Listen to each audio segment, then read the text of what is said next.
నిజామాబాద్లో కానిస్టేబుల్ ప్రమోద్ హత్య కేసు నిందితుడు రియాజ్ను పోలీసులు ఎన్కౌంటర్ చేశారు.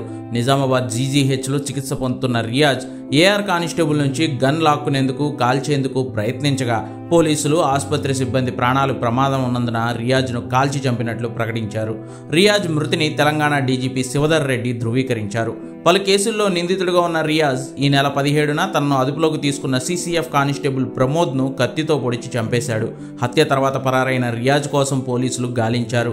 నిందితుడిని పట్టిస్తే 50,000 ఇస్తామంటూ రివార్డులు కూడా ప్రకటించారు. అయితే రియాజ్ ఊరి చివర ఓ యాక్సిడెంట్ అయిన లారీలో తలదాచుకున్నట్లు గుర్తించిన కొంతమంది యువకులు పోలీసులకు సమాచారం అందించారు. నిన్న అరెస్ట్ చేసి రియాజ్ను ఆసుపత్రికి తరలించారు. అక్కడి నుంచి కూడా తప్పించుకునేందుకు యత్నించిన రియాజ్ను పోలీసులు పట్టుకుని పటిష్ట భద్రతను ఏర్పాటు చేశారు. అయితే ఈరోజు మళ్లీ రియాజ్ కానిస్టేబుల్ గన్ లాక్కుని బెదిరించేందుకు యత్నించగా పోలీసులు ప్రజల ప్రాణాలను కాపాడేందుకు రియాజ్ను కాల్చి చంపారు.